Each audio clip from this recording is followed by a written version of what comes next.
A'udhu billahi minash shaitanir rajeem. Bismillahir Rahmanir Rahim. Respected Professor Sameer Sahab, after a long time I could meet my old friend and Professor Hassan Sahab, Professor Ali Sahab, Professor Mahmood Sahab, my dear friends, and Professor Latif Sahab and all. Fazli Sahab also, because he's my, Khurdar. My topic is about crisis in Islamic thought, Muslim thought. So I will not read my paper because I don't have time, but I will give the gist of my paper in my own words. What I have discussed in my paper that I would like to present before you. First of all, I have tried to see what was the Iqbal's response to the Islamic challenges which were being faced by the Ummah at that time, and how he tried to meet out those challenges. And I found that Iqbal's Reconstruction of religious thought could not identify the practical problems of Muslims. He just tried to discuss the philosophical problems. And there was one problem of time and space and all these things. So, but he was within his limits to talk about that. He had every right. But one speech of Iqbal, a lecture of Iqbal was on ijtihad. So that was very relevant, very much relevant to reconstruction of religious thought in modern times. But even in that, people have not taken that, received that thought very, I should say warmly.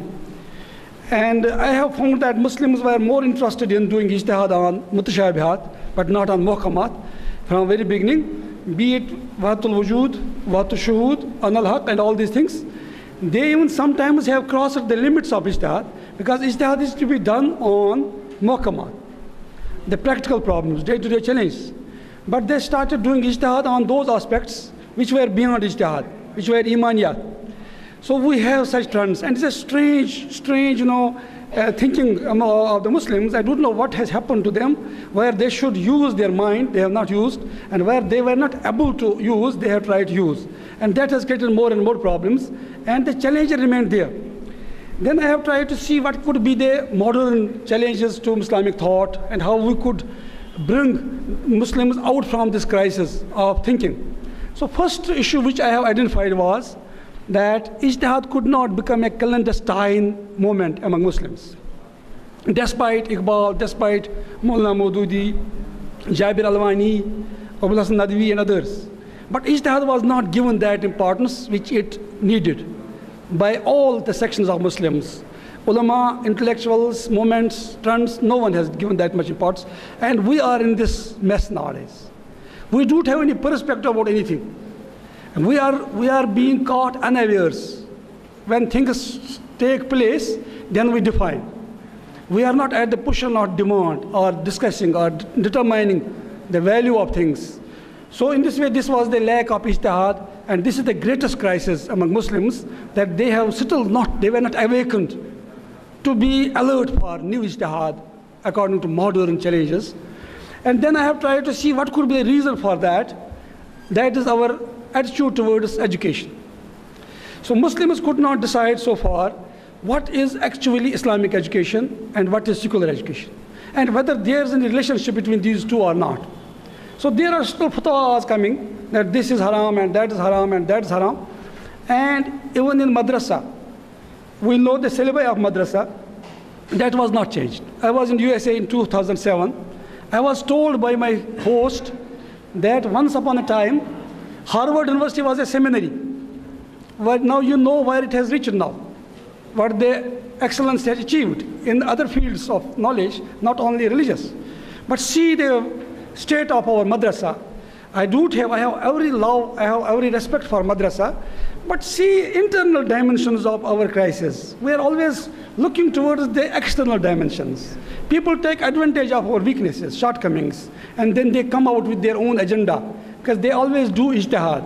We don't do ijtihad. Every community, every nation is doing ijtihad, and they make their programs, plans, how to convert others, how to work in other countries. They have think tanks, they have groups, they have organizations, NGOs. But we, even those places which could be hub of ijtihad, they have stopped to do ijtihad. And you will find such type of fatwa coming every day. Even a man in a drunkard condition, he is a drunk, and still he says talaq, talaq, talaq, that is valid. Such type of fatwa are coming every day. And this type of decadence in our thought in our religious thinking, that has been a major cause of our many problems. So we are not able to, and the reason was our attitude towards education. And I find sometimes that the concept of education which was given by Prophet Muhammad Sallallahu Alaihi Wasallam, even that is not being taken care of by Muslims. Prophet Sallallahu Alaihi Wasallam, when he was in Mecca, he entered into different agreements with different people. One was halful fuzul. He said, "Law do it la hasbul fuzul la fa'alt." And secondly, Prophet Sallallahu Alaihi Wasallam, at the time of Hijrah, he took the services of Ariqat in order to find the way for Hijrah. So the help and the assistance of a non-Muslim could be taken if you need it. But we are still not able to decide whether we should adopt the sciences which have been developed by other nations, and we are not introducing those in our own madrasas, our own educational systems. Secondly, when Prophet ﷺ reached to Medina, when there was the fight of Khandaq and all these things, how Prophet ﷺ made the trench, that was on the advice of Sulaiman, Hazrat Salman Farsi. So, and also to put stamp on the letters which are to be sent to the rulers. So that was also on the advice of Salman Farsi. And also we know that Prophet ﷺ adopted various ways and means. Tawriya, when you are going for fight, you should hide the way where you are going. That is camouflage in modern times we call it.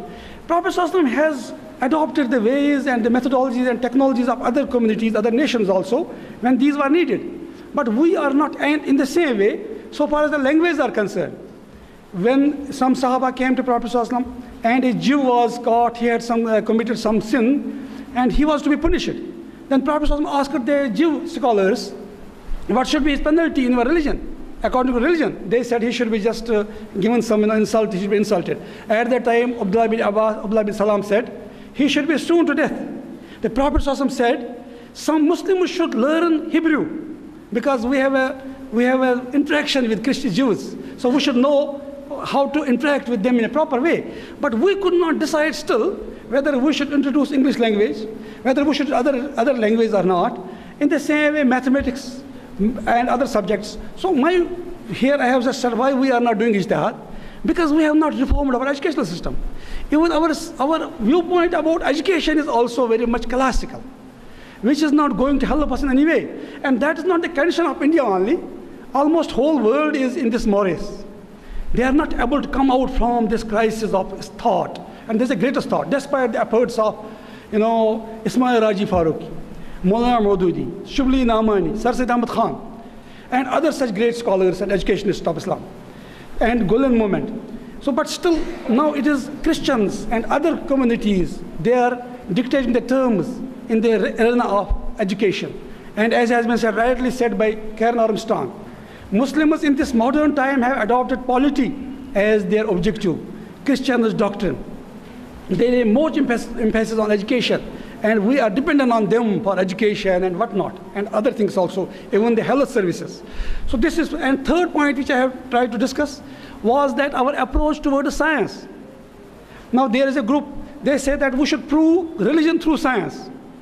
And they are trying to invoke philosophy of science, Big Bang, concept of time, and all these things. Thank God, though this Nobel laureates are not turning towards us. They will say, had your theories been right and what you say, then we would have become Muslims. Because you say that Big Bang is proving God.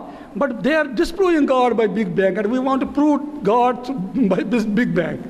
Oh, we are trying to we are not in the field. We just want to use those theories to our own advantage, despite the fact that we are lacking a lot of knowledge in that. We could not even change our viewpoint towards science, modern science. What should be our attitude towards science? We are more interested in philosophy of science rather than practical science. We have never tried to develop ourselves so far as scientific development and apparatus is concerned. But so far as philosophy of science is concerned, we are taking help from them sometimes when we explain religion. And that creates more and more confusion. We are giving more credence to science rather than religion, because we invoke scientific method to prove religion, while as science has invoked observation, verification in order to disprove religion, discredit religion. So this is a great dilemma in which Muslim clergy sometimes, some intellectuals of Muslims and orators are also found. They have been caught in that. Third point which I have discussed here was what should be our way towards interreligious dialogue. we are being caught unawares also in this. We are being invited by different groups to participate in peace programs, interreligious dialogues, but we do have our own agenda. They dictate terms for that. Now the Christians, they have this millennium, they want to use it for converting Asia to Christianity. And they take advantage of our adversaries, our problems, our weaknesses, sure, because Muslims are the most suffered nation. They have the most, I should found the most widows, they are found among Muslims. And the orphans and the poor, as has been Rajneesh has rightly said, that Christianity never wants that poverty should be eradicated. Otherwise, they will not have the converts through money and all these things. It has been said by Rajneesh, like a man like Rajneesh, Osho Rajneesh. So, and this is a very important point. They are taking advantage of our abject poverty, and then they are creating more and more problems. But we are not able, whether we should have any social group, we should have any NGO, whether it is allowed in Islam or it is not allowed. Well, as we know, that Prophet ﷺ was the first man who was a social servant. He used to work in Mecca for the orphans, as was said, endorsed by Hazrat Khadija, إِنَّكَ لَا تَحْمِلُ قَلَّ, that you are taking the burdens of the people, poor people, and you are always helping. تُعِينُ عَلَى نَوَائِبِ الْحَقِّ, you are helping the people who are suffering from different calamities and atrocities. And this was the approach of Prophet. And our approaches, we don't have any role in social sector also. We are absent from all those fora which are determining the course of history. And then we expect that we should, our voice should be heard. And then fourth point which I have discussed is that what is the approach of Muslims towards women? We are not still able whether women has to be given rights or not. Some people say they have to be given all the rights, that is feminism. And some people say they have to be given no right at all. So what should be our position vis-a-vis women? Even those rights, I usually say this, that Islam had given women all the rights, and Muslims have snatched almost all. And then I say that feminism wants us to give women rights after snatching it as femininity, her femininity. But Islam gave women many things, but even we are not ready, our thought is not ready, our classical thought, our old thought, which has been developed over the period of time, and according to the law of time, needs of the old age, we could not even review their thought, whether it is right, it is wrong, about talaq, about miras of women, about other issues, about her shahada, and so many things. And now, when our girls go or our women go to other parts of the world, then they come across different challenges, feminists and other groups, and then they are at a loss at that time. They are not able to how to adjust themselves. What is Islamic and what is un-Islamic in this theory and that theory, and that is also a great crisis for them. Then sometimes they become amna wudud. They want to lead the people in prayers. And sometimes they take those strange type of positions, which are sometimes become a bit laughing stock. They become sometimes. They challenge everything that woman has no right and this and that. And even men also, they are not able to advocate what is the actual position about women from the Islamic point of view and modern. So, and then there are other issues also. These all have discussed in this paper. And finally, I could just reach to this conclusion that unless we change our mindset, basically we have become that much sectarian in our approach. Either we are worshipping personalities, we have a lot of cults, and those cults are because we don't have any central thought, no central authority. Even Quran is not being given that much importance, which we give importance to different books of the fiqh, or different books of scholars, or the writers, or the personalities. And there are cults, so many cults. And we are not able to come out from these all, I should say idols, as has been said by Bacon, Francis Bacon. Unless we demolish all those idols, we are not, and Quran was one of a central authority for Muslims. But what is the attitude of Muslims towards Quran? And what is the approach of Muslims? Even I am not talking about the modern Muslims. I am not talking about the intellectual. I am talking about the madrasa. How much syllabus is found in the madrasa education, which is devoted to Quran. According to Shubli Namani, it may be equal to Tafsiri Jalalain. Even that has been endorsed by also by Mujibullah Nadwi. And even they say that even Quran is not being given that much importance, which in madrasa. What to say of in modern education? And the central authority could be Quran. People like Iqbal, people like Maulana Maududi, people like Hamidullah, these could emerge as great scholars, resurgent thinkers, because they depended on Quran. Directly they went to Quran. And that gave them the ijtihadi type of talent, the credentials. And then they could come out with solutions to the problems of Muslims. But mostly we find in our universities, in our colleges, in our madrasas, such mindset is not found. And for that reason, we are in a deep intellectual and thought crisis. And if we want to come out from that, we have to join our heads together, and we have to reach to some important solutions. And the best solution will be, let us go back to our own origins, when Muslims could produce thinkers, because there was no taqleed, and there was no blind following, and there was a constant direction thinking. When there was Ghazali, there was also Ibn Rushd. When there was Ibn Rushd, there was Ibn Taymiyyah. When there was Al-Farabi and Ibn Sina, there was Ghazali. And they were not abhorring to just discuss, to think, to challenge, to debate.